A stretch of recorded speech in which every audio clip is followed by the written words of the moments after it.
Welcome to the Deep Dive. We take interesting topics, pull them apart, really try to get to the core insights. Mm-hmm.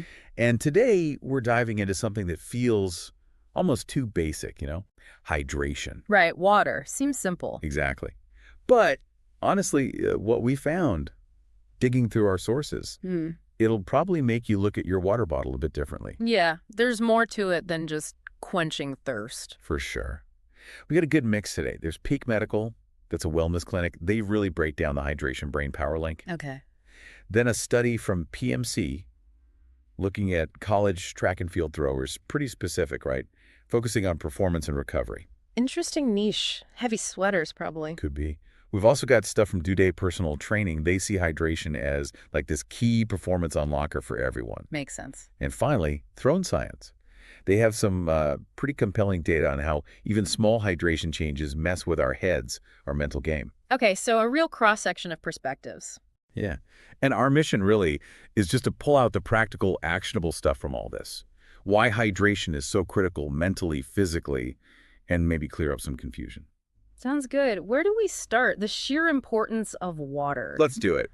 All right. Is dehydration basically sabotaging us without us knowing? Well, what jumps out immediately looking at all these sources is they all agree water is fundamental, like non-negotiable. Not just nice to have. Not at all. Peak Medical points out the brain, right? Only about 2% of body weight, but it hogs water to function well. Disproportionate amount, yeah. And DoDay gives that classic stat, the body's about 60% water overall. That's a lot of us. It is. And Throne Science gets even more specific about the brain. They say 75% water. And get this, even a small drop can apparently make brain cells shrink. Shrink? Wow. Okay. Yeah. So it really hammers home why fluid balance is just, well, vital. We're talking basic cell biology here. Absolutely. And sticking with the brain for a sec, Peak Medical and Throne Science really zoom in on this cognitive angle. It's kind of eye-opening. What they find specifically.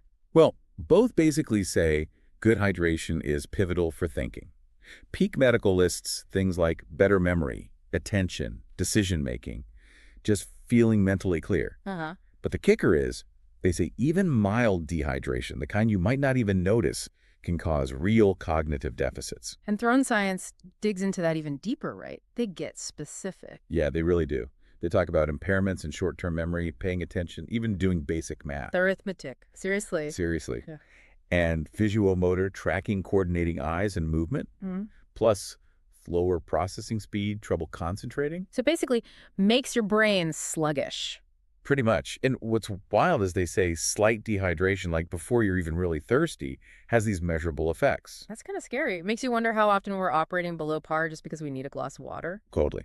But on the flip side, they also found that drinking just a small amount of water can actually boost those functions back up, improve clarity. So it's a quick fix, potentially. Seems like it could be a pretty easy lever to pull for better brain function. Interesting. And it's not just about thinking clearly, is it? Didn't Peak Medical mention mood, too? Yeah, good point. They connect hydration to emotional well-being. How so?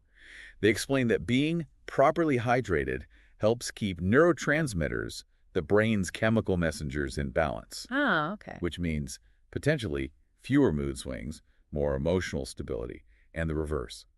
Dehydration could contribute to feeling irritable or anxious. So next time I'm feeling grumpy, maybe just drink some water first. Couldn't hurt, right? It really makes you think about that mind-body connection. For sure. If the brain's chemistry relies on water, it makes sense that mood would be affected when levels are low. It all comes back to that basic cellular need. Right. Okay, let's shift gears a bit. Physical performance.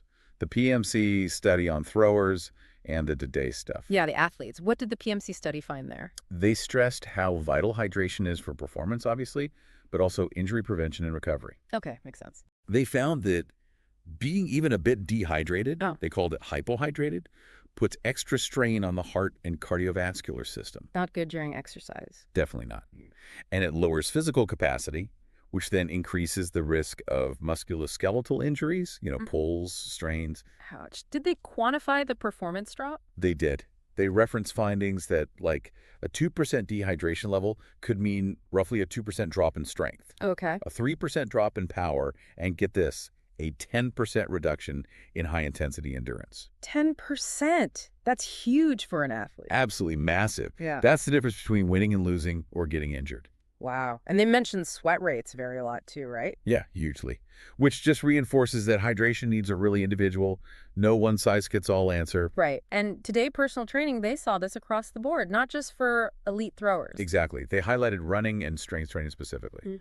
For runners, temperature regulation, endurance, preventing The fatigue. standard running concerns, yeah. Yeah. And for strength training, optimal muscle function, joint lubrication, nutrient transport for muscle repair. All crucial. Less soreness after, maybe? Yeah, they mentioned helping decrease muscle soreness too. The message is consistent. Skipping on water hurts performance and slows recovery. Period. Okay, so it's clearly important. But didn't the PMC study find athletes were a bit confused about when to drink? Yeah, this was fascinating. Over half the throwers they studied actually thought thirst was the best sign they needed water. Which isn't right, is it? Apparently not, Yeah. especially for athletes. It highlights this common misconception. By the time you feel really thirsty, you might already be playing catch-up, Huh.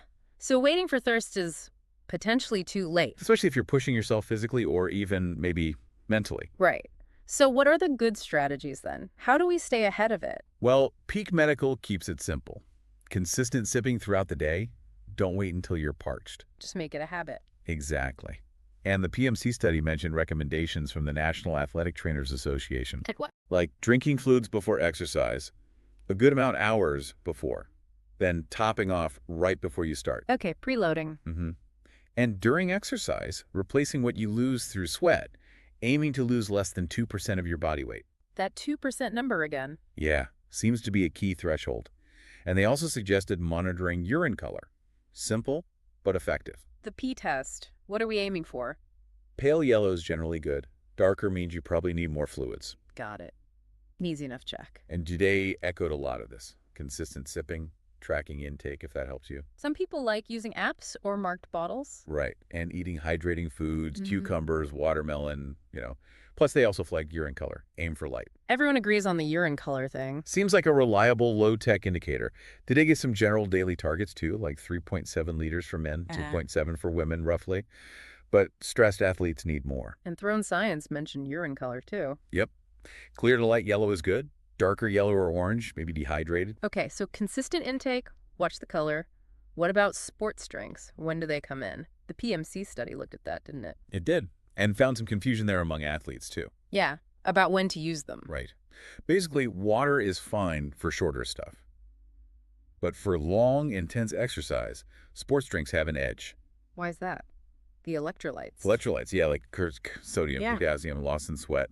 And carbs, they help keep blood sugar up for energy. Okay, so for marathons, not maybe a 30-minute jog. Exactly. And post-exercise, they can help rehydrate faster and refill carb stores, especially if you need to go again soon. But if you're done for the day, Then maybe just a good meal or snack with carbs is better for glycogen restoration, according to the study. Depends on your goals and timing. so it's about being strategic, not just grabbing a Gatorade after every workout. Pretty much. Understand why you might need it versus just plain water. Makes sense. Did they mention any barriers? Like, why don't people hydrate enough? Especially athletes. Yeah, the PMC study found some practical things, like maybe water fountains aren't conveniently located at the facility, The access issue. or practice times making it awkward. Even what teammates do like. Group habits might influence individual choices. peer pressure for hydration. Or lack thereof. Kind of. It's a reminder that our environment plays a role. And that probably applies to all of us, not just athletes. Like, is water easily available at your desk? Or do you have to walk ages to get it? Exactly. Do your meetings run back to back with no break to grab a drink? Recognizing those little barriers is the first step. True. Okay, shifting again slightly, what about the long game? Any long-term health implications mentioned? Yeah, this was pretty sobering. Peak Medical suggested that chronic, low-level dehydration might actually contribute to cognitive decline over time, Wow. and maybe even increase the risk of things like Alzheimer's.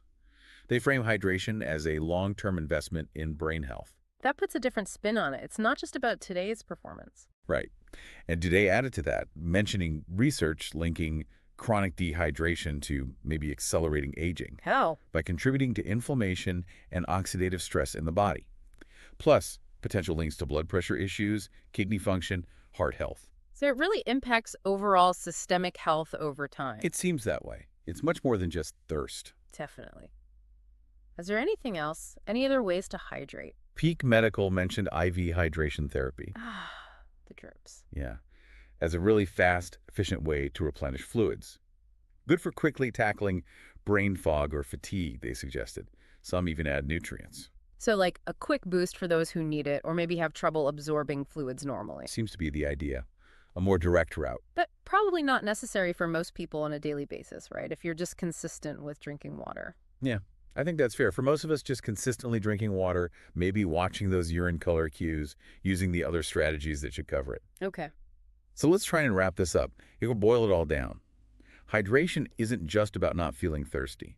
Clearly not. It's fundamental. Right. For peak brain function, stable mood, physical performance, good recovery, and maybe even long-term health and aging well. And the impact of even mild dehydration seems way bigger than most of us probably realize. Definitely underestimated. It's this invisible drag on potentially everything. So the actionable advice for listeners, what should they take away? Well, first, just be mindful. Track your water intake maybe for a few days, see where you actually are. Aim for steady sipping all day. Don't wait for the thirst alarm. Exactly. And use those simple cues like urine color. It's easy. It's free. If you're active, think strategically about sports drinks. Understand their purpose versus water. Don't just grab one automatically. Know why you're choosing it. Right. And maybe take a second to think, what stops me from drinking enough water? Is it access? Forgetting. Find ways around those personal barriers. Little changes can make a big difference there. For sure. Okay, so here's a final thought to leave people with. Something to chew on?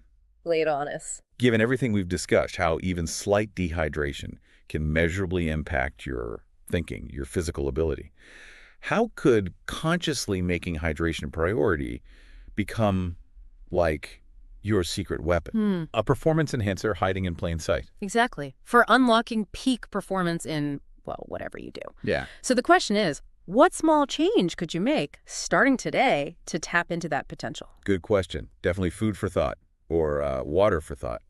Nice one. All right. That's our deep dive for today. Thanks for joining us. Okay.